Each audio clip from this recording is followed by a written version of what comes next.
Imagine a country so narrow that at its thinnest point, you could drive from the western mountains to the eastern sea in under an hour. Yet that same country is so long that while people in the north are wearing heavy coats and watching snowfall on the peaks of Sapa, people in the south are drinking iced coffee in 30-degree tropical heat. One nation, two climates, three borders. Welcome to Vietnam. I'm Teresa. This is Geo Decoded. If you followed my previous decodes of Uzbekistan and Kazakhstan, you know I'm drawn to geographic puzzles, vast landlocked steppes, borders shaped by empires. But today, we shift to something completely different. Vietnam is not wide, it is not flat, it is not simple. It is an S-shaped dragon clinging to the edge of the Indochina Peninsula. In this episode, we're decoding the bones of this nation. Why the North and South feel like different planets, how its borders with China, Laos, and Cambodia shape daily life, and why 2026 may be the year this S-curve is physically rewritten by one of the most ambitious rail projects in Asia. Let's decode. Look at the map.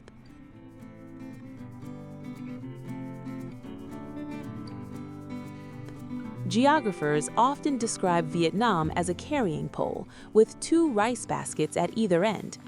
The first basket sits in the north, the Red River Delta. This is the ancient cradle of Vietnamese civilization. The second basket lies in the south, the Mekong Delta, one of the most fertile agricultural regions in the world. Connecting them is a thin, rugged pole, a narrow strip dominated by the Annamite Mountains. In Kazakhstan, we saw how the wide-gauge Soviet rail system defined scale, long distances, straight lines. But here, the challenge isn't only distance, it's verticality. Jungle-covered mountains, sharp elevation changes, coastal cliffs dropping into the sea. At its narrowest point in Quang Binh province, Vietnam is only 50 kilometers wide. In the time it takes to watch a few online videos, you could cross an entire country. But thin does not mean easy. Nearly 80% of Vietnam is hills and mountains. Unlike the flat steppes of Central Asia, where you can drive in a straight line for hours, Vietnam bends, rises, and resists. This creates what I call a logistics tax. Moving goods from north to south isn't just about mileage. It's about drilling tunnels through rock, carving mountain passes, building bridges in typhoon zones. Now look at the neighbors. To the north is China. This is the industrial gateway. Electronics, textiles, machinery, supply chains pulse through this border. To the west are Laos and Cambodia. Here, the mountains form a dense green wall. These borders are not simple lines on a political map. They are elevation changes, climate shifts, trade corridors carved through jungle terrain. Geography here doesn't just shape the land, it shapes the economy. Here is the biggest mistake travelers make. They pack for Southeast Asian heat and fly to Hanoi in January.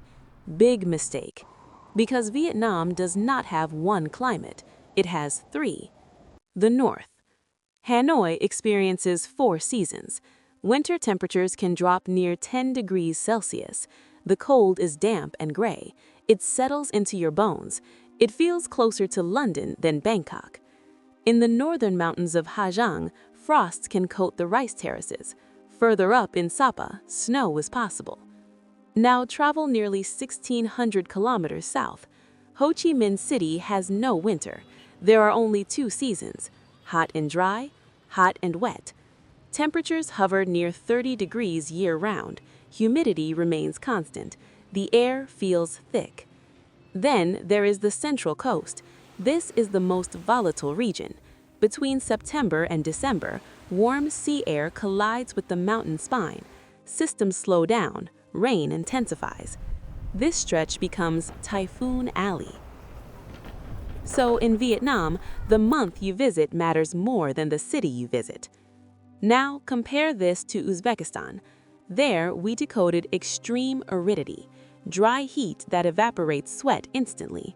Here, geography produces extreme humidity, a liquid atmosphere. The air doesn't evaporate your sweat, it holds it. For more than a century, Vietnam's S-curve has been a barrier to speed. The current railway, known as the Reunification Express, is scenic and historic, but it takes more than 30 hours to travel from Hanoi to Ho Chi Minh City. 30 hours to connect the two rice baskets. Now, in 2026, the geography is being recoded. The government has advanced the North-South High-Speed Railway project. This is a proposed $67 billion investment. The trains are designed to travel at 350 kilometers per hour. Imagine compressing a 30-hour mountain journey into 5.5 hours. But here's what makes this extraordinary. This is not flat terrain. This project requires drilling through the Annamite mountain spine, constructing dozens of tunnels, engineering tracks capable of handling axle loads of 22.5 tons, stabilizing infrastructure in typhoon-prone regions. When completed, the two rice baskets will be closer than at any point in history. This is not just transportation, it is geographic compression, it is economic unification. It may become the most important logistics transformation in Southeast Asia. So we've decoded the stage, a country defined by water, divided by mountains, and potentially unified by high-speed ambition.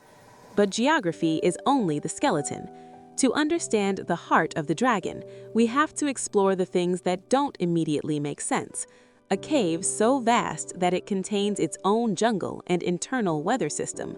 A coffee industry that quietly dominates global markets.